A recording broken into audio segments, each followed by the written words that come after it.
Mac, I'm going in. Little Wayne said that, and I just went in. You know what? You know what I was thinking of before we get into this juicy podcast where we talk about all things that we fix. I just came up with the title too. It's We Fix the Recruiting. One's Ready team fixes recruiting. That's a pretty good one. We start with recruiters. We end up fixing recruiting. So no big deal. It's going to be on the playlist. One's Ready fixes everything. So check that out on the YouTube channel that hopefully you subscribe to. But the real question for you, Trenton. Let's say that you're getting ready to go into my full name. Your full Christian, Trenton Aloysius Segmiller. So if I know that you didn't go through a selection course, but you have experience behind you now. I do. If you were going to go through a selection course, how would you train for it? After I got done being terrified at the prospect of actually going through a selection course, Analysis paralysis, you would wait a long time. I'd hit up 18 Alpha Fitness because So Kevin would I. Edgerton, best coach I know, and not only he has the actual experience of going through selection courses. He does, yeah. He was actually an Army Special Forces guy, right? Right. He did the Army stuff, and also he worked in the Air Force, Special Warfare pipeline with a huge success rate, amazing success rate for anybody that he coached. But that's where I'd go, 18afitness.com to start my journey there. Yeah. But what's the code? The number one, and then ready. Get yourself a discount on any of the programs. And that's the biggest thing about it is, they're tailored for you. How much time do you have until you join? Where do you want to be at? What's your current, physical fitness level? And then Kevin's got you covered. That's not only the thing that you could help yourself prepare with, though. It's not. Well, I mean, you're going to need some sort of gear, right? Yeah. But it can't just be any gear. Like when you get to assessment selection, which is now going to be combined with SWIC, it's all going to be one course. It's called INDOC 2.0. But when you get there, you're going to need specific pieces of equipment. Like those fins, you can't just throw on rocket fins if you have these big floppy fins. Where are you going to get rocket fins prior to joining the Air Force? Onesready.com. So not only can you buy some of our merch there, but you can also buy, rocket fins, high volume masks. They don't have watches, do they? They do have watches. What kind of watches? Training watches? Oh, they're training watches. They're GPS. They're I can't really, remember. really good. And they have heart rate and all that kind of stuff. But dang near indestructible. Hey, man. Hey, man, get your dang old watch over at onesready.com. They got the ropes that are the same diameter and the same kind of tensile strength to be able to use to tie knots and stuff like that. So although it's not the stuff that you will use in the pipeline, because they're going to issue it to you, but at least you can train with the same stuff so that you can get used to how those rocket fins work and all that. Right, like stuff. Silly stuff like when your strap breaks, like understanding how to put a new strap on your fins and things like that. It's not your first time, And same with your mask. If you don't know, this stuff breaks. Yeah. Oddly enough, it's going to be up to you to when fix somebody's punching you in the face as you try to buddy breathe. Every now and again, your strap is going to break. You're going to spill your tea from here to there. So go to onesready.com. Check out all of Attack Elite's gear. You can find it on attackelite.com. You can use our promo code onesready over there. But the easiest way, really, go to onesready.com and just check it out. You can buy it directly off there. And while you're there, pick yourself up a sweet shirt. Because if you buy all that Attack Elite gear, it better be marked correctly. Cones and quitters. And that's where you get that shirt. So without further ado, we're going to fix recruiting. Everybody, you're welcome. So Air Force Recruiting Service, please, if you'd like to sit down and maybe take out a pen and a piece of paper, we got this one for you. The official podcast of the Air Force fixes everything. Hope you enjoy. Hello, GWAT guy. You got a barbed wire tattoo on your bicep. Welcome back to the team room, everybody. You'll notice that we're all together. Look at us, the three of us in the same room. Who'd have thought? Look at us, the three of us all together in the same room. Hey, while you're sitting here and you're looking at our beautiful faces, can you do me a favor? Can you go hit the subscribe button? We have so many of our followers. It's not a favor. Just do it. Just do it. We're now telling you, you have to get consent before you tell people. Guys, I'll handle Trent. Just for right now. I skipped all those briefings. He really did. For right now, just go over, hit the like button, hit the subscribe button, become part of the team if you want. Maybe you get to the development tier, maybe you get to the pipeline tier, maybe you're on a team, maybe you see a bunch of members only content. We hit an hour members only where we talked about all the stuff behind the scenes to include maybe there's a course change coming up that you might want to look at, and that's out there too. Also, this is where we kind of hope that no one at the Pentagon is actually a member for the sake of Jared's tour. I hope so. Yeah, well, it's going to take an act of Congress. For that episode. Not this right? Yeah. Well, because then that person would actually have to go and watch the entire episode to find out what they're mad at. And that doesn't happen. The likelihood of them actually listening to the episode to find something to be mad at and then finding something valid to be mad at, next to zero. It's never happened. You know what else has never happened? What? I don't think we've ever done an advice to recruiters episode. We should. Do we talk to recruiters often? Do they talk to us? All the time. You know who else we talk to? We talk to their customers. Because if you're getting in the Air Force and you're going to a recruiter, you are the customer. It's not the other way around. So we talk to the people that deal with recruiters. We've got a DM in the inbox right now. It's like, hey, can you help me find this recruiter? Called him 5 times. Can't get a hold of him. It's weird. It is weird. So Like let's the go from recruiter there. can't send a text back. I don't know. I don't know what they're doing. I'm not a recruiter. They Well, I mean, first you gotta understand where we're coming from, though. The folks out there is like, we appreciate the recruiters. We know they have a difficult job. Right, They are always busy. People seem to forget that there are hours, and some of these recruiters, they don't care. They're at 9 o'clock, 10 o'clock at night, and they're answering emails, they're answering phone calls and stuff like that. People don't know. Like if I'm just old boy off the street and I'm going to knock on a door and I'm like, man, nobody's in here, nobody's in the office answering. Well, they're out at schools. They're on leave. Some of them are on leave. They got to take vacations. Sometimes they have to go for training. So like they are busy too. And I think people have got to understand that. So when it's tough to get a hold of a recruiter, or they seem like, man, they're never in the office. I've stopped by 3 times this week.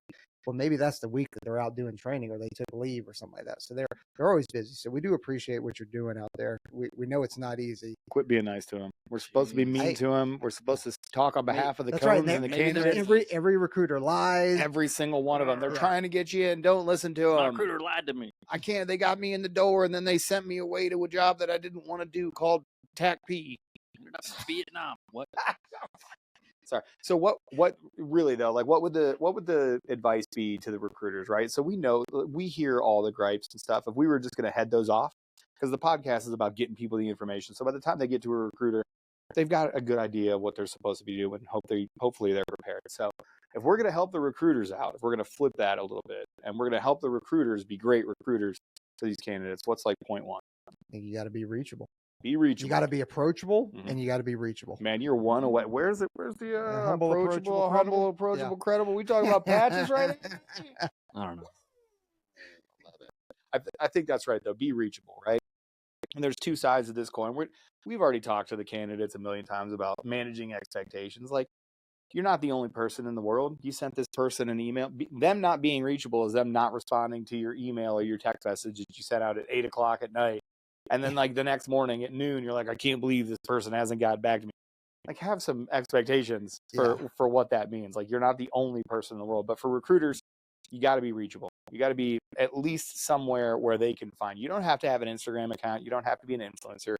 But if you got an email, we find a way to respond to DMs in 72 hours. We do not talk. We probably talk to way more people collectively. We have slacked on the email though. We For sure. have we really? We have definitely slacked on because I don't get because the info email stopped coming. Like something happened with my settings where I stopped seeing it. Oh no. So sorry. Never said anything because I was sorry about that if you have emailed it, but I'll jump on emails tonight. Be reachable. DMs have definitely, Oh my god, definitely the way to go. how to But be the best be reachable.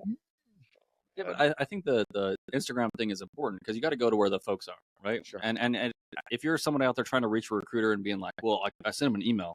Like, have you looked up special warfare recruiting for, on Instagram or on Facebook or whatever it is that you use, depending on your age? There's probably a development program in your area. You're telling me you can't find one Facebook post of somebody in a city center, like somewhere close to you that's doing a development session? yeah, I mean, some of the remote areas are definitely difficult for Yeah, sure. sure, But, yeah. but that's what the important part about it is, because that developer or even on the Discord you can do a call out and go like, hey, is anybody in the, I don't know what, name a rural location? Montana. Yeah. Everywhere in Montana. Yeah. We get it. It's You know what I mean? the middle It's of like- nowhere. And then sometimes they got to drive 6 hours to get to a development session. But if they can find 1 or 2 people in their area that they link up with a couple times a week to And that's money. do workouts, Yeah. I mean, that's fantastic.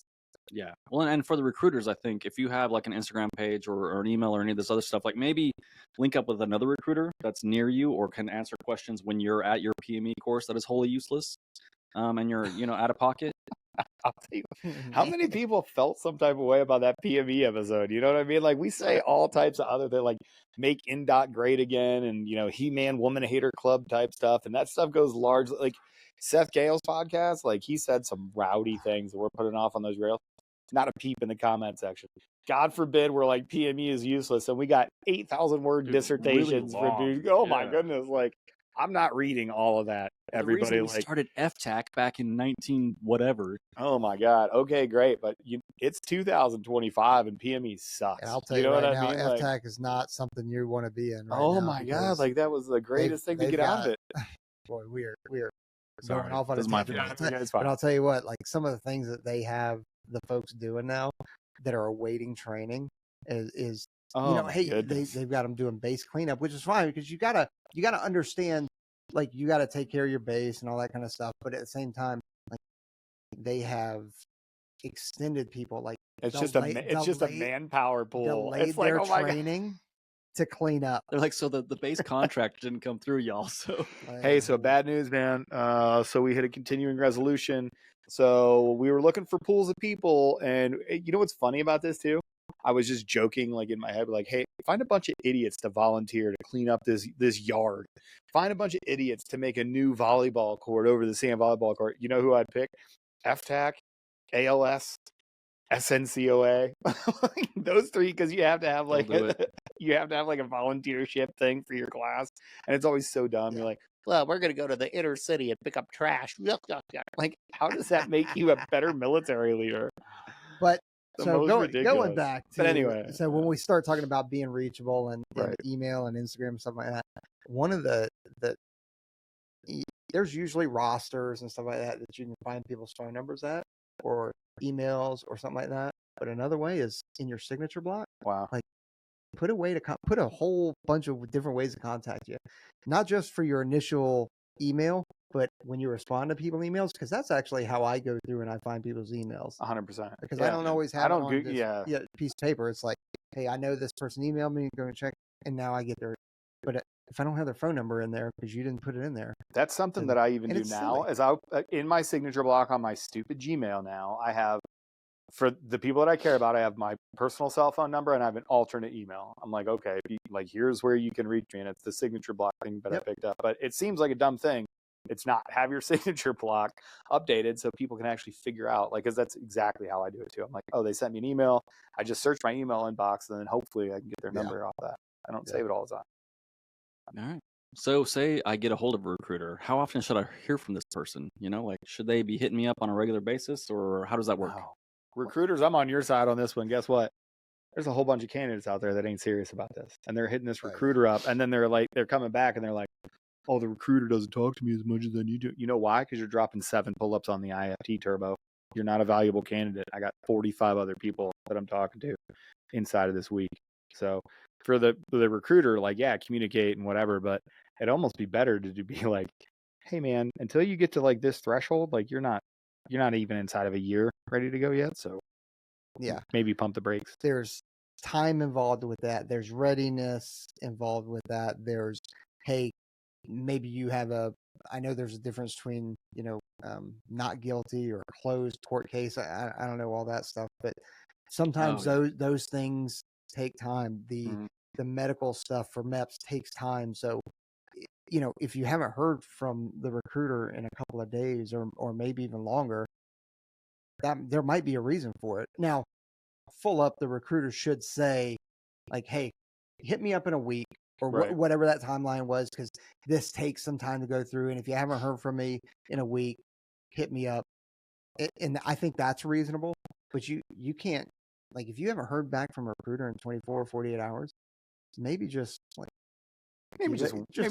give it a Yeah. pause. Maybe just to wait. see Chill. real quick, Yeah. because these folks are so busy. Yeah. Well, and sometimes if you hit up your recruiter with like an update that might seem important to you, nothing about that update may be actionable by the recruiter. Yeah. You know, like, so like don't assume that you know the process Mhm. better than the recruiter does.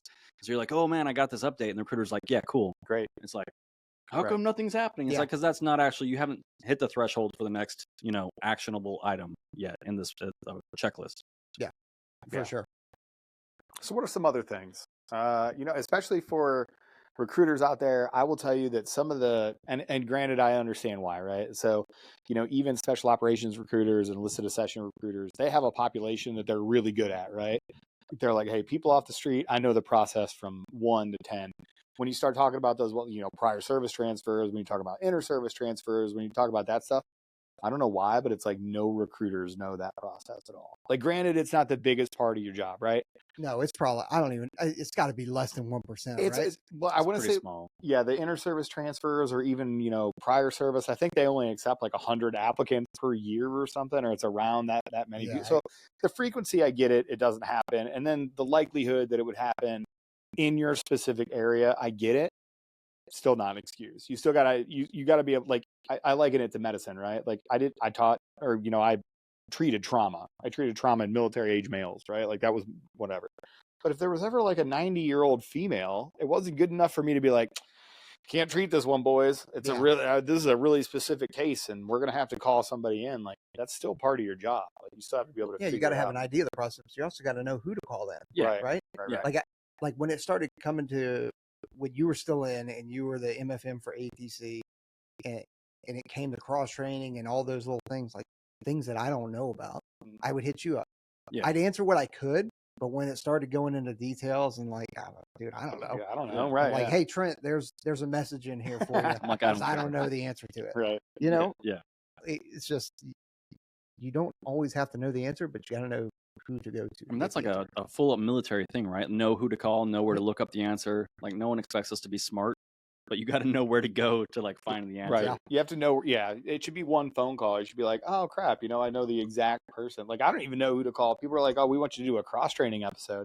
And I'm like, that'd be great. I don't even know who to freaking talk to at this point. Like that is such like the chicken bones of that process. Like even I can't explain it. Well, now that Gan's gone. I know. Shout out. He's not dead. He's just on. He's retired. He might as well be dead. I got to be honest. It's sort of like being in heaven. I'll tell you what. It's a lot better on this side. Driving on this beautiful Air Force base today. I was looking around. I was like, well, some of this I don't miss a whole lot. Well, I'll say for like inter service or cross trainees and all that other stuff, like it's on you. A lot of it. We're expecting 100%. You've been in the military. Don't come at me like you're an off the street recruit and be like, I have questions. Answer all my questions. No, it's so frustrating. No. You need to have a 90% solution. Messages like, where do I start? Are you joking? You're an 03. What are you? What do you mean? Where do you start? You DM'd a guy on Instagram for professional advice? Are you joking? Like, and it's like you already know we're not professional. Oh my god! I'm like, you DM'd me to help you with your career? What a fucking idiot! Like, wait a second. That's why we're here. It frustrates me though. Even staff sergeants. Hey, somebody hit us up the other day, and it was a classic thing. Like we've talked about it a million times. Like my answer was not what I was thinking inside of my head. Like I see the thing. My answer was like, oh yeah. You go to my FSS, it's on the splash page. You can just simply Google how do I cross train. If you need to talk to somebody in person, you can go into your military personnel section. You can find your retraining folks. They can walk you through. Really, in my head, I'm like, you idiot. Did you Google it? Did you look for 1 second to try to figure this out on your own? Like, I get it. It's nice to have an easy button, but for the millionth time, you should have figured this out, cross trainees. Yep. But that doesn't absolve the recruiters, because that's what we're talking about. That doesn't absolve the recruiters of not getting that phone call and being like, hey, you should know all this stuff, but here's how many we take. Here's the process. Here's how you start it.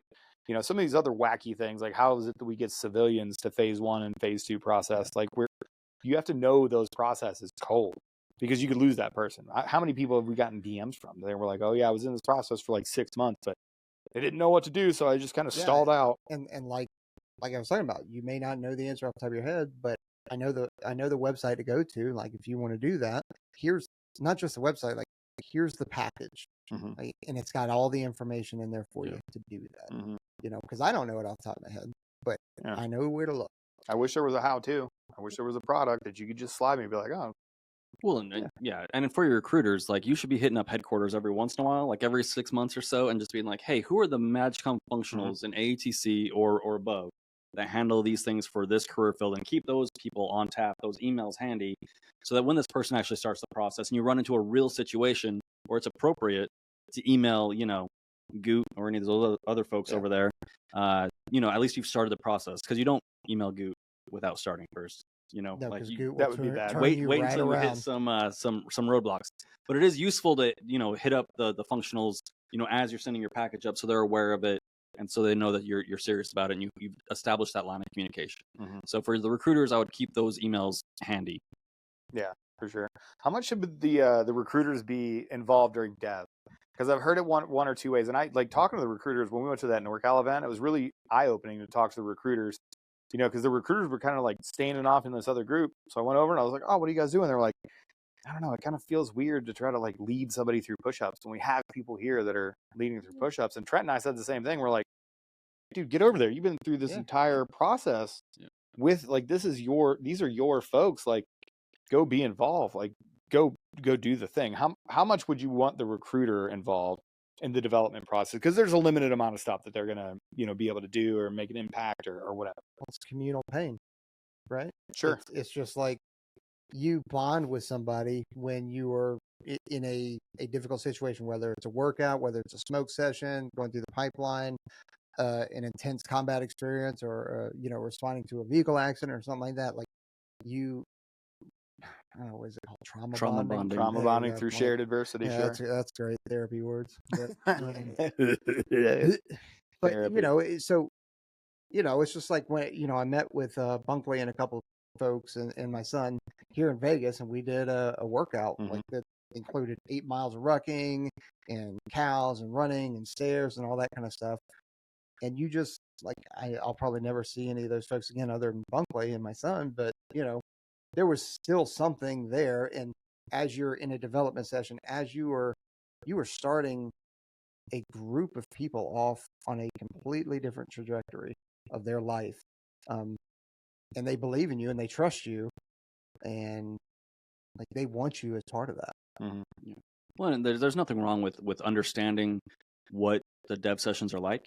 Like I get it, if you're a recruiter and you're not a brayware or whatever, it might seem weird for you you're not pretending to be part of the community, Right. But like you're participating in this process, right? And understanding what these folks are going through is only going to make you a better recruiter. It's going to make you more credible. You've been there, you understand what it's like. You can give better advice, and then you're going to create those bonds also with your developer and anybody else that's there. So it's I don't see a downside to participating at least every so often. To remind yourself what it's like to you know, gain more valuable knowledge about the process, and then to feel more comfortable giving people advice.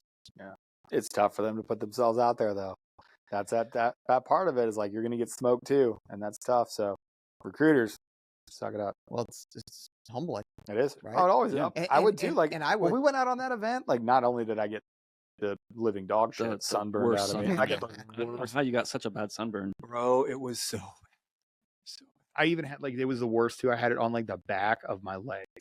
Like I don't know if you've ever been sunburned so bad on the back of your knees that it peeled. Like I was just peeling off sheets of skin. It was the most. All right, gold member. Yeah, there were like dead Irish people that felt that. You know what I mean? All of my ancestors were just like, oh, geez. But I was also smoked. Like we did a lot of the physical exercise. Like the next day, I was sore, I was tired, but I'll tell you what, it was good. It was a good thing. Yeah. Well, you're not used to that kind of like calisthenic volume, you know, and like it was in the sand, and we had to do the run and all these other things. Oh, I'm okay that I was terribly underprepared for that workout. I was dehydrated and in the sun, and at the end of the day, I'm totally okay. Mark is like, just come out and like hang out with us, and then it's like, hey, you guys totally big on me. Just you want to lead? Mark did the same thing to me. He's like, hey, you want to lead up next couple? I was like, I mean, yeah, I'll do that. But, sure. Like I'm just here for mutual support. No, you're not. I guess I'll not on a Mark Bunkley operation. No. Congratulations to him for making Master. Yeah, shout out. Yeah, finally time for him to stop screwing around and be a grown up. You know what I mean? Take it easy. Like, quit going to MMA fights and go do some leadership. You have to write 10 EPBs now, Mark. Congratulations. You're a victim of your own success. Do you guys even remember your recruiter's name? I do. Do you really? Yeah. Did you talk to him afterwards? No. No, you didn't. No. You never did. Did you ever? You never linked back up with him to talk to him? Mm-mm. Oh, did you? I remember his name. Well, because you were a child, like, so he was like, he was probably part of the court proceedings, right? You had to talk to him. Imprinting. Did you talk to him through glass, or was it like, was there a little phone involved? Or I'm really excited to hear this one since you're a fucking child soldier. He was already mastering at the time. Okay. So I imagine that by the time I would even think about reaching out to him, he was probably already retired or had moved on at that point. You know, because in the early days, it's not like I was sitting on email behind a computer. Like I didn't. You didn't even have an email. You didn't even know. It was like you were like African American kids in the Bronx. You didn't even know what the word computer was. Are we gonna get That's a quote from Kathy Hochul. That's not me saying it, everybody. That's a direct quote from the governor of New York. Go look it up. It's not my problem. Anyway, have you seen go the look it up. videos I have. Oh my god, of that them dude. going into the Apple store? Just like trying to figure out what a computer is. That's how dumb culture is. That is comedy gold. That is comedy gold. It's so dumb. Like, our world is so dumb. Like, the soft bigotry of low expectations to say that people don't know what a computer is and can't get an ID. Like, the absolute racism inherent in that statement. Just absolutely the freaking worst. But much like those people, Jared, you did not have a computer when you were a 12-year-old that lied about your age to get in just after the Korean War. Yeah, which is funny because I'm older than you. I always make these jokes about you being old. Fine. Like, it's tradition at this point. It really is, yeah. But yeah, I mean, you know, and when we were on team at the beginning, it wasn't. We had to be told, "Hey, go check your email. There's something in your email for you." Yeah, right. And you're like, because if not, we were just training. We were working out, training, doing whatever. Old days, man. You know what I mean? So. Oh my goodness! There was a point. I think we're all old enough to remember when the Air Force was going through that transition when email became official. Oh yeah, official communication. Yeah, because you couldn't send forwards anymore. Bro, we were sent. It was like forward this to 10 of your friends, and I would get like a .mil forward about like unless you say these 8 phrases and send this on in 10 seconds, you're gonna have bad luck. And I was like, this can't be the best use of my time. And it was rowdy. There was like very little E-bombs oversight. Bro. What you could look at on the internet, and then some of the stuff that came through on email. They didn't know what a firewall was back then, my guy. Rough, my guy. It was kind of like that Zoom meeting they were having the other day. Oh, a lot of stuff like that. Oh my goodness, unbelievable.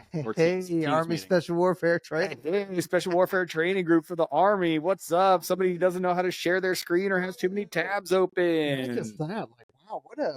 Boy, they're going to be the butt of a joke for a long time, right? Boy, they really screwed themselves, huh? Yeah. Huh? Screwed themselves. What a unique. But a jokes. It was a bad idea to get us all together. No, it really was. You know what? They should just go to the source. Some people would call that the plug. You know what I'm saying? That's what the kids call it. The plug, Special Warfare Training Group. I was just actually mad that it wasn't actually our Special Warfare Training Group. Because just like you, I saw that abbreviation and I was like... I thought it was ours. And I was like, oh. We all did some really quick reading. And then was like, never mind. This is the Army. To be expected. But anyway, back to the topic. I also never talked to my recruiter. I guess that'd be a really cool thing because I've seen stories of people who are like, oh, I made it, blah, blah, blah, blah, blah. But I don't even remember. The only thing I remember about my recruiter is the guy that I took my ASVAB with was not the guy that signed all the paperwork to get me in, to get my process started. And they never mentioned it. Like, I just walked in, like, the next time that I walked in, I was like, yeah, I'll come back on Wednesday or whatever, right? So it was like Bob number 1 was there, and then I walked to like sign all my stuff, and he's like, "Man, this is awesome, man. You're gonna be PJs. I've never had a PJ before. It's gonna be cool." That is how he talked to. And then I walked in, it was a completely normal other dude that never mentioned anything. He's like, "Hey, Aaron, what's going on? You ready to take your ASVAB?" And I was like, "He totally stole." Where's the other guy? Yeah. Where is the? And he said the thing was like, "Oh, it's really awesome, man. It was really cool. You never had a PJ before. Like, Barberton, Ohio. We're gonna try to figure this out." It never even dawned on me, like, that guy was not part of my granted, my process was short. I didn't go through development. It was completely different. But I always wonder how involved recruiters are, because you see some of the good recruiters and they're just there the entire time. They're always posting pictures, or, I love getting the posts about people that are getting ready to ship. And they're like, hey, these folks are going to, I love that Bunkley puts out their whole Christian name out there. Like, he's just doxing people on the internet. He's like, these guys are going to go be PJs. Like, I remember when that would get you smoked. You know what I mean? It may still be getting them smoked. It did, yeah. Well, he may be doing them a favor. They had to take down the guys. One thing I do love that that the wokeness got us was they had a wall of shame where they had people's public Instagram accounts that they could put up on a wall, and the instructors got in trouble for it. Which, by the way, terrible. You should be able to have a wall of shame. That was a dark day. That was a dark. The sad times. We had it in the bathroom. Like, it got moved to the bathroom so that we could still have. You could just look at people that set up stuff on the internet. And that still had to come down. Oh, some of y'all. I'm not saying I have screenshots and an entire folder of some of the dumb comments that y'all have said, but I have a screenshot folder. I mean, I wouldn't go to training and wear one of our shirts. I would. I'd throw it on. Fuck those guys. Tell them I said what's up. I don't care. I mean, the brown shirt, the cone shirt, sure. Because somebody's going to see it and not even realize like what it says. But man, you show up with this shirt, Get it. You better be ready. Back to recruiters, though. Yeah. I'm trying to bring it back. I got to bring it back. All right, that's fine. I think with all things, though, competence breeds confidence, right? Right. So understanding your job and the entire process and really working on your craft is going to help breed that confidence that the candidates need to give them the the confidence to sign up, to do what they say they want to do. Right. I think it's important too, and it sounds like a dumb thing, but unless you can elevator pitch what the job is, I mean, like really make somebody believe it. Like that could be your chance. That could be the difference between them making the decision or not. Like your craft is sales. Like if you're a recruiter, your craft is sales. Like everybody knows this. All the recruiters that just heard that are like, he finally gets it. Enthusiasm. You guys told me. Thing? I think it is. Yeah. So, but you have to know the job. You have to be able to give the elevator pitch to the job. So you have to be an expert in your craft, and it's asking a shit ton, right? Like I realize what I just, and because again, I'm a natural narcissist in my head, I was like, yeah, you have to know what a PJ is or a controller or an SR guy. I get it. I'm asking you to know the entire catalog of the Air Force and then be able to talk to them specifically about how that AFSC supports the warfighting effort, which is a whole challenge in and of itself. I got it. But it's your job. Do you though? Do I what? Do you really have to break down these career fields that deep for folks? Oh, I do. Yeah. How much did you know about pararescue before you joined? Nothing, but I'm an idiot. I should not be the case study for anything. I'm saying in a perfect world, somebody should be able to break down and how the job, like say a person loves being a mechanic. Okay, well, you're going to get in the Air Force to be a mechanic. Okay, tight. But you should be able to tell them how being a mechanic supports the warfighting effort. I think that's important. It helps them develop their why. In right? like a general sense, right? Well, Sure. I think some of these recruiters get bogged down with they're like, I don't know the specifics of everything that an SR, a combat controller, or PJ can do in their career because it's so crazy. And we talk about this all the time. Is there's so many different things that you can get yourself into, right? It's like a ranger. Yeah. Like try to explain in like 3 sentences what rangers do. Like you can direct action, premier light infantry force in the United States military. Done. Yeah, but but I saw rangers with long hair that were doing like free fall operations and a bunch of other stuff. That's an index case. We don't need to talk. No, about no. that. But that's what I'm saying. Is those are opportunities, not so the job. I have a story to tell. So I used to go do the recruiting briefings when I was down at the selection course, and they'd bring all the recruiters over to like the SEER compound or the PJ compound, and we'd all go in there, us, SEER, EOD, and everyone, and give their pitch. And I found that one of the most successful things that I could do is really not talk too much about the job specifics, but to be memorable and to like just put out the opportunity out there. Mm-hmm. And I think sometimes these recruiters get bogged down with like, hey, like I need to know like every single thing that every SR guy has ever done. And it's like you look at like a Green Beret pamphlet, right? And they list everything that every Green Beret has ever done in the world, right? Like, well, we're sniper qual, we're all these things. Like every Green Beret could do this. It's like, yeah, they could. But one of the things that's really cool about the job is that you get in there and it's kind of like a choose your own adventure. Like there's so many different facets of the job that you can get into. And I think one of the things that pulls people in is the unknown, is the possibilities that are almost endless in all of these jobs. Well, that's cool, but a non-answer is still an answer. That's a non-answer. Yeah, but you hit the highlights, right? Like the pay is better. It's super rad. You can kind of do whatever you want to do. Like if you're good at what you're doing, you can do almost anything that you want to do, and you can get yourself into as much trouble as you want to get yourself into. You can put yourself in a position to have, cause international incidents or to not have an international incident, or you could win the war. Like that's the other, like you could put yourself in a position to affect a singular battle space. I don't think anybody else does that. Or save people's lives, or change the course of the battle. Right. I mean, I think all I'm saying is like, because we get these specific questions as well, right? Like, hey, has there ever been an SR guy that did this specific thing? Right. There's never been an SR. There's never been anything. There's still not an SR guy that's fully qualified. Like there's still not an SR guy there's still not a combat controller that's been on a real dive mission either. So. I don't know. Is body recovery a real mission? Yeah. The funniest part about this is in about 6 months, there's only going to be 2 AFSCs on this podcast. Like, I don't know what you guys. It's been 6 months. PJs are going to be good, dog. Yeah. PJs away. It's going away. PJs are going to be good. I love what Jared Taylor was like. Yeah, PJs are the only ones wearing body armor in this scenario. Everybody else is going to be back in the reamer. And I was like, oh. Watch out, y'all poor people around here. Hide your money, y'all. Got these poor people around here. Oh, you guys. Oh, look at your little combined beret color. What's gray plus scarlet? What is that? A lighter pink? Or I can't wait. I don't know. But for the moment when only PJs exist, like, should you have to explain to every single kid that walks in through the door, NASA, the Alaska guys, which are the only ones doing actual real work. Right. You know, ACC versus AppSoc versus 100%. the guys we can't talk about. And then when they get up to that high, like, hey, like, fun fact, a lot of those dudes aren't even doing PJ stuff. Yeah, exactly. Yeah, I had a friend who was a dog handler forever. I was like, what are you doing? What are you doing with your life? Handling dogs, bro. Pickles, what are you doing with a dog? That's not your dog. Yeah. He was like, it is my dog. Don't touch that dog. I'm just saying, it's okay to leave some of it up to the imagination. You're right. And just when they start asking specifics, being like, maybe this isn't for you. So I would love to be able to pull a meme up right now. We'll see how good you are at editing. I'll send the meme that I want to put in my hand.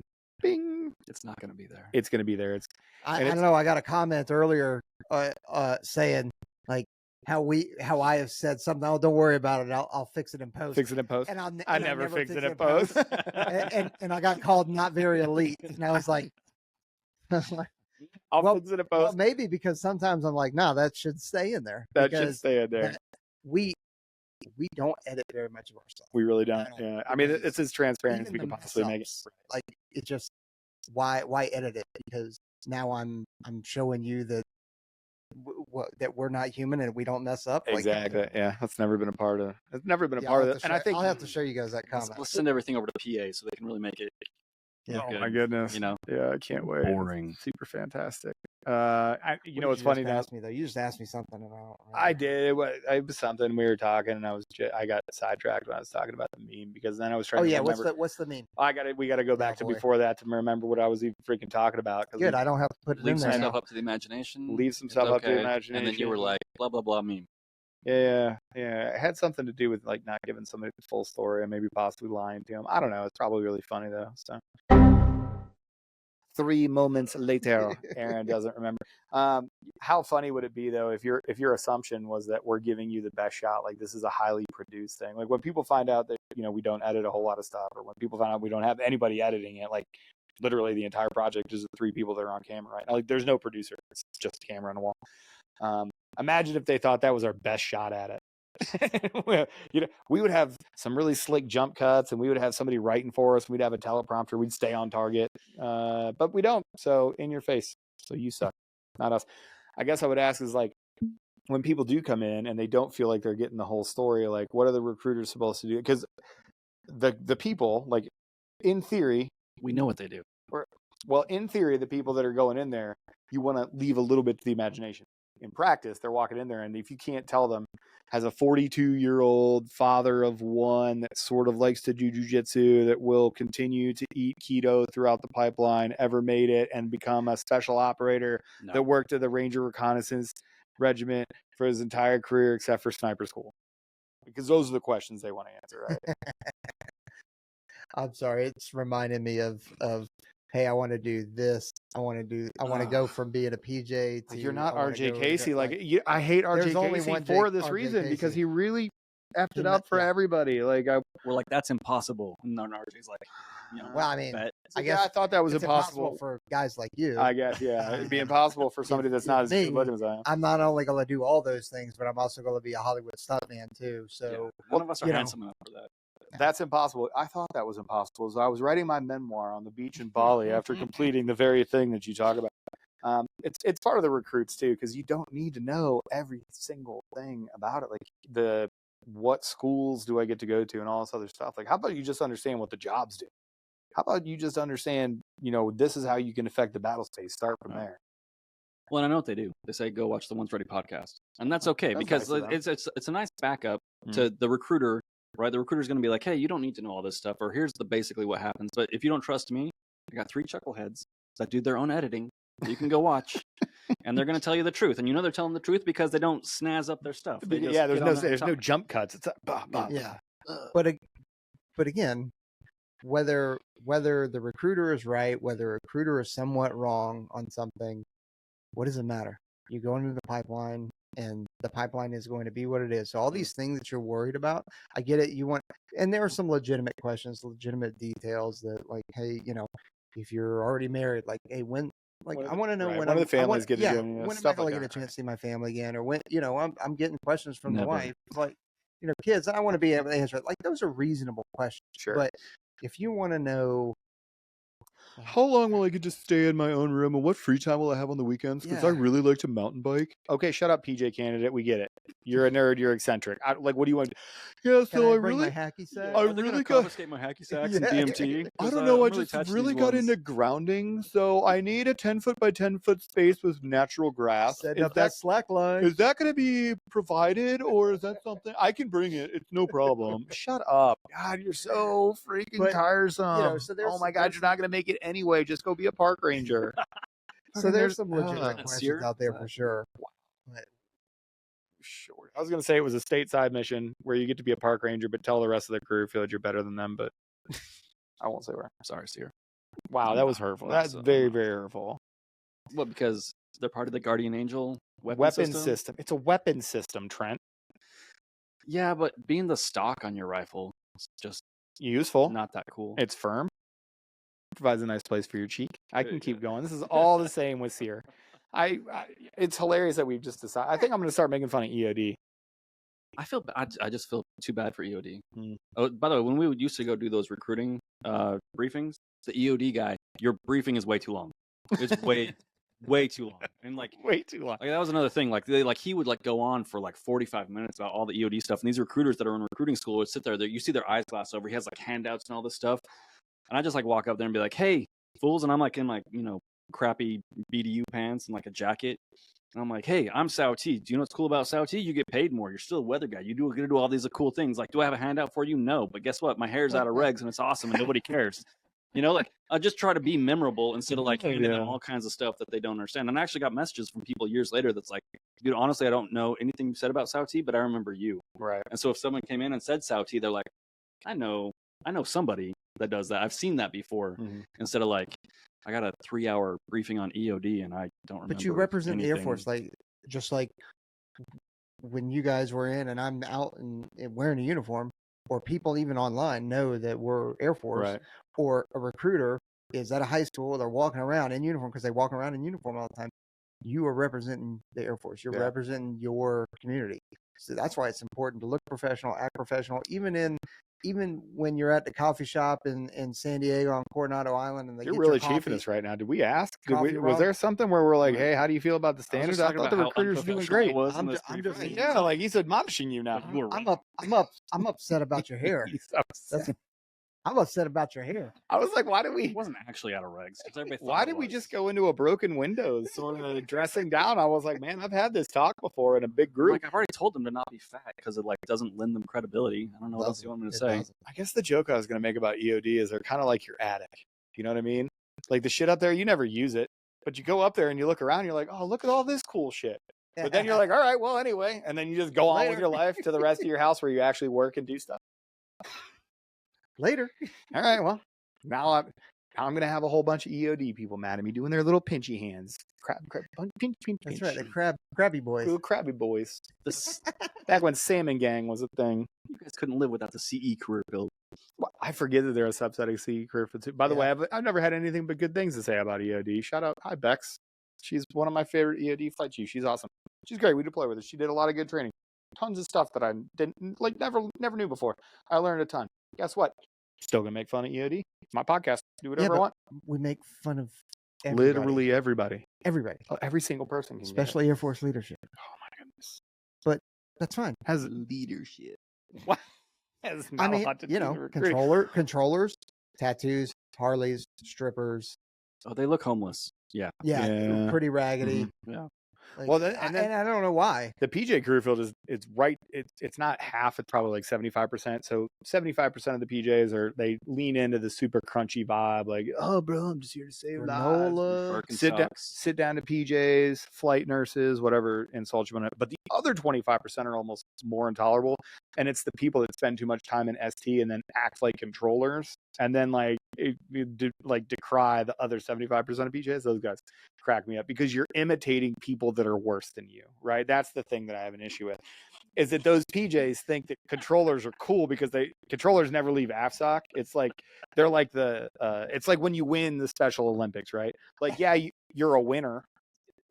Okay. Well, no, but I'm just trying to, if you're the tallest dwarf, are we allowed to say dwarf? If you're the tallest peaches? If you're the tallest peaches, right. Yeah. In a very specific context, yeah, you're cool. Like, controllers are the coolest kid at the high school. It's just the high school is, Really small. 150 people big. Yeah. You know what I mean? Like it's Yeah. out in the middle of nowhere. It's a There's a big whole fish other in a pond. right. There's a whole other world. PJs forget that. And then when they get back to ACC, they're like, "Oh, that's cool. You've been at ST the entire time. What happened to the sleeves on your uniform? Did you cut them off to look like the controller? You did. Well, Okay. the Alaska Go guys fix will let you know. Yeah, go fix your So I uniform, actually bud. never understood that whole cut your sleeves off, because as many times as I've been rolling around on the rocks in the dirt, and it hurts. It So looks cool. I- What don't you understand about it looking cool? I saw You get that old tier bar pad. something guy with his sleeves cut off. You So cut the obviously- sleeves off, absolutely, and you look the coolest. I never understood it. I Absolutely. think it's just a power play because we don't have to pay for our own uniforms. So Right. like you can just destroy them. Yeah. Because you'll just get new ones. Destroy- Unlike like regular people that have to Destroy buy their own stuff with the money that they get. $800 uniforms. I thought those things were single use my first deployment. I didn't I went through almost 2 weeks and I just kept going and getting uniforms. Dude, Like, but I got blood I've on the other got one. mine right over there, and it's been because I can't get another one Yeah. unless I buy myself, yeah. and I am making that thing Oh, yeah. last until the end. By the way, because that's I a am- joke. You know how many, like when I was cleaning my cage out, you know how many folded neatly I would ride one uniform until it absolutely fell apart. Oh, Like yeah. I thought I was never gonna get another uniform. Like people would look at looked at the stuff that I retired with. The crap that I retired with would fit in this corner back. I mean, it's like, Dude, I this have much, Arteris nothing. jackets that I haven't worn yet oh, because I'm okay. like, I will never get another Arteris jacket. And I'm gonna keep this in the I'm gonna keep it nice. But- what a but it lasts boomer forever, because, GWAP like, bro thing to do. I know, but like I wear an Arteris jacket that I still have from when we were in Norway together. Oh, in 100%. 2010. I have that that brown jacket that they got us Yeah. that same year. I still have that You know what I brown mean? jacket. I So, swear to God. You know, what I mean? I mean, The sweaters, Didn't do the it. pullovers. Yeah, they last though. They're nice.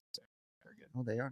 so what would you fix? Like, let's go 30,000 foot view, right? So we're talking specifically to the recruiters. Man, let's talk to the recruiting service. What can they do? What could AFRS do in order to support? Because we talked about it in our members only. If you guys aren't members, you guys aren't going to see that conversation. But we really laid in a leadership that doesn't support people that are doing good things, and this kind of dovetails into that. What could AFRS do to better support the recruiting service? Trent? So we are an anomaly within the Air Force, right? The entire community, everybody that falls under the fake umbrella of Air Force Special Warfare. Sure. Fake. Well, we had to do it so we did the SWOE thing. We Right. pulled everybody together. It's Sure, not right. really a cohesive group of Right. people. Air Force Special Warfare isn't a real place. It's a name that we call we call it a wing and stuff. It's as high as a couple buildings in San Antonio. NSW has like actually command structure and all these other things. Sure, right. AFSW does not have any of those things because we're all disparate units and It's not a command organizations. But one of the reasons that we did that is because we're so small and kind of misunderstood and don't fit into the Air Force. And so when you talk to AFRS, they need to understand that. And I think to a certain extent they do, but also AFRS is a big machine that Right. does things like they're very process oriented. This is the way that we do things. And I understand that. And I'm not trying to like get in your chili, but I am getting in your chili. It has to be different. It has to be different for these folks Right. that we are the ultimate outsiders in the military. You know, like you love to throw in a clip in your recruiting commercials about Air Force Special Warfare guys, but no one understands them. No one understands what we do. Like we're not in movies. We're not in any of those other things. So you have to put a little bit of oomph behind it, and you got to take a little bit of risk because it's a risky community and it attracts a certain type of person, like this chucklehead over here. Yeah. I agree with all that, and I also think that they need to be more flexible and more open, because Air Force recruiting and a lot of processes within the Air Force and the DoD are just behind, because Yeah. we haven't They just haven't kept up with technology. We haven't kept up with a lot of things, and even now we're behind. I mean, the Air Force only just started, and we are the official podcast, but the Air Force decided to start up their own kind of podcast too. Yeah, good luck. let me know how it goes. I think it's let me know how well you guys do. This would be great. I think Throw a couple $1,000 behind it. I think it's been I don't know, probably a year and a half, 2 years that they've been around. Like, and I don't know how well they do, and I wish them all the best. But This is not a shot at them. I have no idea what you're talking about. The Air Force has a podcast? yeah, it's called Don't promo them. It's still a business, Jared. no, No. No, I really don't know what I don't know what it's called. I am not doing this for a bit. I literally have no idea. There is an official, like a no kidding Air Force sanctioned podcast. Yeah, Do they talk to people? Like they I know- talk You know they talk to other Air Force members. I don't okay. I thought Joe Bass was doing like the coffee stuff. She was doing that, but that was more of That was just her an thing. initiative for her to kind of message. Yeah.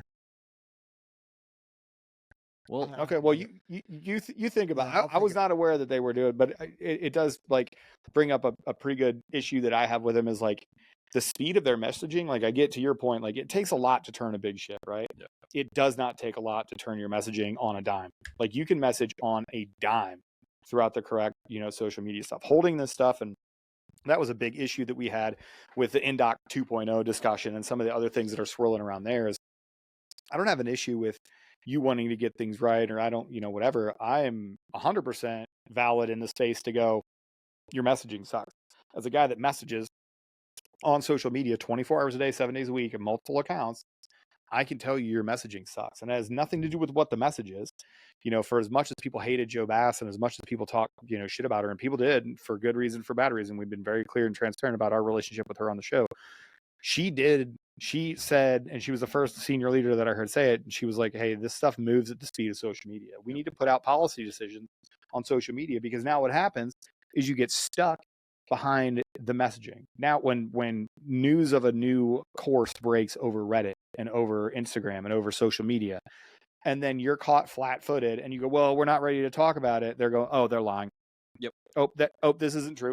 Well, and the idea that you're never going to make mistakes, even when you take your time with messaging, you're going to make mistakes. It's still going to be wrong. It doesn't survive first contact. We all know that. Matter what. No matter what. Welcome to the internet. You're not going to get everything right. Welcome to the military. What commander's call has ever went well where everybody dude, how many commander's calls in your career did you walk out and go, oh my God, that was number one, it was our staff meetings or whatever.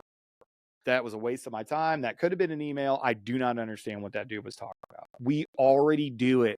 You're just allowing it to. You think that your social media presence isn't going to be as intense as your commander's calls are? You're an idiot.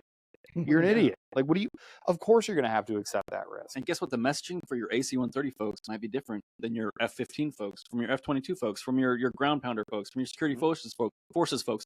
The idea that you can control all this messaging is only you're shooting yourself in your own foot. You just put the message. So AFRS, put the messaging out. You want to reach a group of people to become pilots, then show all the pictures you want of them wearing it and walking in the plane and whatever else. But that's not going to recruit a combat controller. No. They're not going to look at that post and go, okay, cool. You just have to accept that. And then you have to go, oh, okay, tight. Where's the combat controller post? And what are attracting these people? How is it that we're going to shift gears? And then don't pretend like you know how to do it yourself. AFRS, I love you. If I see one more tech sergeant with a ponytail that has never went to a selection course, that has a BMI of 32, telling me what it takes to be a PJ, I'm going to lose my shit. You know why? Because they don't know. That makes your message really, really bad. Okay, it makes your message not land, right? That person could probably recruit to somebody else, maybe an A1 function, not a PJ.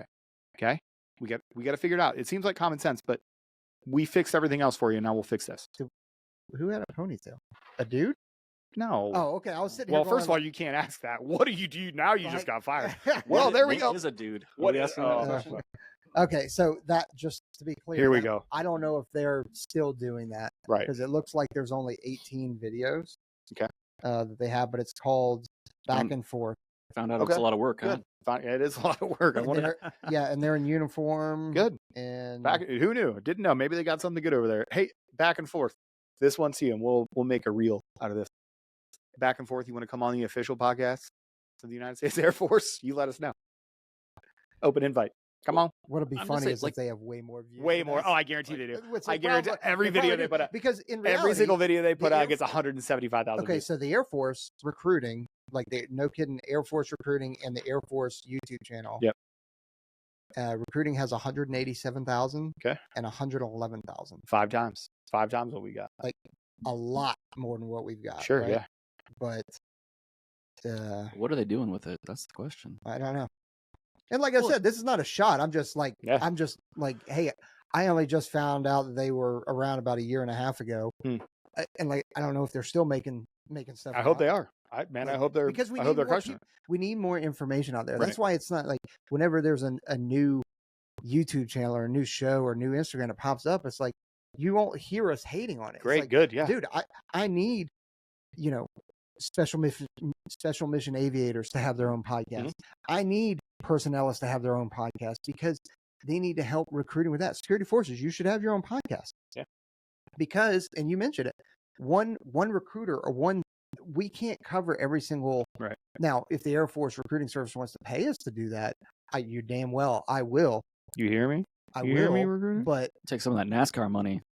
You don't need all that Just NASCAR throwing it out money. there. You don't need all that NASCAR. I'm all still, that, I'm all still that waiting Tough for the Mudder money. email from anybody that says, I saw you at a came NASCAR in event because of NASCAR. I joined the Air Force because I Oh saw the man, logo on a NASCAR. that'd be really, really tough. They'd have to begrudgingly add NASCAR right underneath our names on their intake survey at BMT that we pop off, which is pretty robust. I mean, I hate bringing up facts. It really gets everybody all riled up. I don't know. I think AFRS from the top down, like your messaging can be a lot more reactive. You can be focused on who you're going after. And just because you put out a video looking for pilots, that doesn't mean you're excluding anybody else. There's this weird thing where they're like, unless we mention everybody all the time, then we obviously didn't mean them. Like there was a video of one person talking, and I can't believe that she didn't do this. But in listing out like some of the 30 AFSCs that we have in AFSOC, she didn't say PJs, and she got flamed in the comments. She was like, they were like, "Oh, did she?" And I was just like, "Oh yeah, guys, yeah," because she, you know what? She also didn't mention PAs. Does she think PAs are useless people? So she also didn't say any of these other people. She also asked the question on the spot. On the fly, So, talking about if them. you were to ask me, you know, did she say actual AFSCs? She did. Jobs. Shit jobs, yeah. Okay, Yeah. So I'm sorry, I forgot AC-130. Gunner, Flyer, and all the Wizzo, models, too. Sizzo. Hit the models. Sorry, I didn't say your weapons off. Sorry, I didn't say the second flying crew chief in the C-17. I didn't know they had a second one. I don't know. It's just, like you're not going to have. Right, but give her some slack. Well, but man. what the AFRS does there is they go, oh well, man, okay, guys, is this post perfect? Does this absolutely include everybody that we're trying to talk to? Guys, you don't have to. You don't have to. No. You know, I don't want to do any more Sauce Tea episodes, and we get a million questions about that. If you put out more sauced content, shout out to Sauce Tea. Yeah. You could pull in a bunch of people into the Air Force because there's a ton of them being sauced, but like the number of questions we get is insane. It is insane. So take a little bit of that NASCAR money, make some sauce content. Yeah. That's we'll cover sauce. We got, you know what? We got it. We'll get Emily Opfer back on. Just love me. That's not my job. I love me some Emily Opfer. Yeah, it's not. And I don't know how to, like, people ask us, they're like, oh, what are you looking for sauce? I'm like, for Sauce Tea. I'm like, I don't know. I mean, I can tell you the attributes that we look for. I can talk, like, I can make a reasonable guess here, but really the people that should be messaging that just all the time, AFRS. Yeah. Interested in sauce? Here it is. And like if AFRS was doing the job that they're supposed to with the money and the resources that they have that we don't, we should be out of business. We should not be a thing. Oh yeah. We should be talking. We're not even recording. It's like when you give a kid a controller that's not plugged into the thing. Like that's what this should be right here. We should be making this video for ourselves and never be able to put it out. But here we are. But what you could do is you could almost do like a hub and spoke kind of thing. You have AFRS. Oh, now we're talking. We're talking tactical. Talk to me, baby. Tell me, daddy. You get, and you could base it straight off of AFSCs. You have your one Charlies, your one, and each you one can have your ones and your twos, exactly, and your threes, and you could have your fours. You can have that amount of podcasts, right? That you funnel or just playlists or episodes, And not only are you funding them, you're also providing like, hey, here are the things, the high interest items that we've noticed because they have so many data points. I'll be your little ringleader.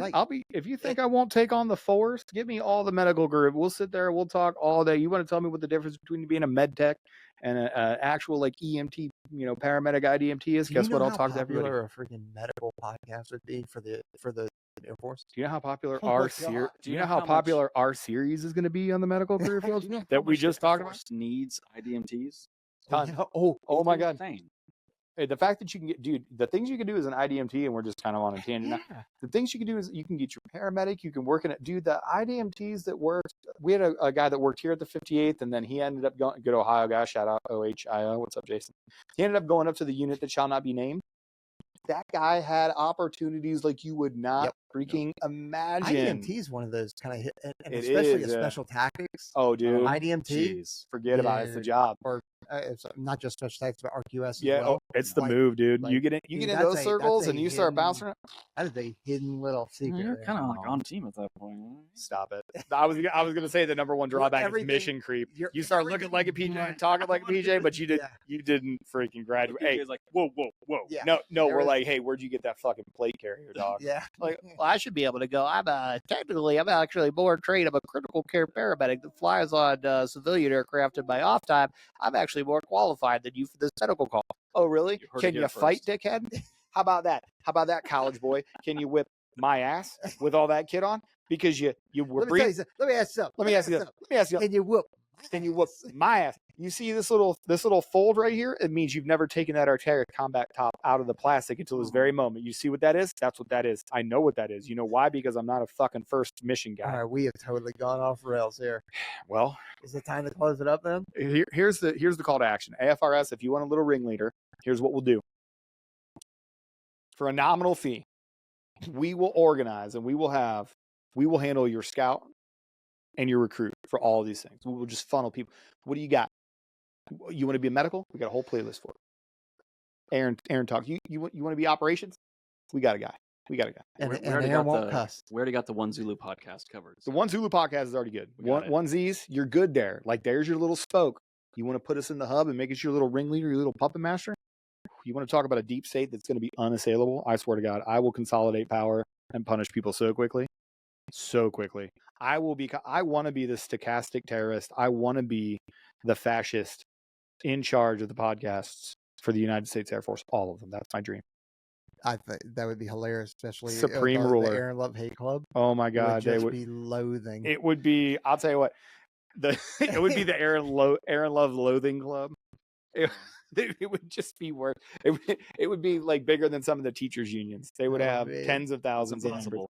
Members you guys got? Well, we're up to 15,000 at this point. Yeah, 14,000 or the Card Aaron Love carrying Hate Club. More Yeah, popular than the actual yeah. podcast. Yeah. way more. The Aaron Love Hate Club is going to be able to put out their own rival podcast, Yeah. and it's going to do It's gonna better than the ones that I'm on. And it's going to be reaction. It's going to go, they're going to put us up there, and they're not going to react to us. No. They're just going to be like, man, what Trent Peaches said. Hey, no Man. show this week. Why? Like- they didn't put out any content Yeah. with Aaron on it. Yeah. At all. Yeah, it was Well, too well, yeah, we got to skip this week, Gotta boys. skip this week, boys. It's But, starving for Aaron, content. And it's the We gotta pause. get that podcast under our umbrella. Otherwise, we're missing out. Safe House Media is going to need to bring it. 90% of our revenue. It's going to be It's just hilarious. Aaron. The fucking Aaron Love Hate Club, the podcast is going to have special guest Trent Segmiller, and you're just going to go on and just burn it to the ground. Be like, I don't know who it was, Aaron, but it was good. It was 2.5 hours. We just talked about it. I was on point that day, but Aaron, I'll tell you, rough. Jesus Christ. Recruiters, we love you. None of this was meant to hurt your feelings. We just want you to be better, and we want to be better too. And we'd love to help. I don't know. Let us be your Yeah. messaging. I don't know. We'll Doing a keep good, doing it. you're doing a good job. If You're you're, doing a if good you're in job. charge of folks, let them make mistakes. It's Yes. let them pan outside the lines a little bit, see what works. Because what's going on right now, obviously, per the statistics and the numbers, it's not working. But it can So, work. but you have the people to do it. You have the people that can do it. Just like always, right? Just give them the space to do what they need to do, and then don't come down on them hard when they do something that's slightly outside of the boundaries of what you expected. The show. Go to onesready.com. Like, Yeah, just check it out. just Hit the subscribe button. Buy some merch. Buy some buy merch. some One merch, ready to buy some What is merch. our channel to you? We got And then, you know, leave us a review. that'd be tight. 5-star. Don't be funny. Okay, not time to be funny. Not time to say Aaron Love Hate Club. I hate Aaron, but here's a 5-star review. That actually does hurt us. So do us a favor and 5-star. Leave a nice review. Whatever podcast platform you're listening on. Apple helps. Anything helps. Every little bit helps. Yeah. All Little- right. Little Aldi. That feels All good. right. Later, peeps. Bye, everybody. Bye.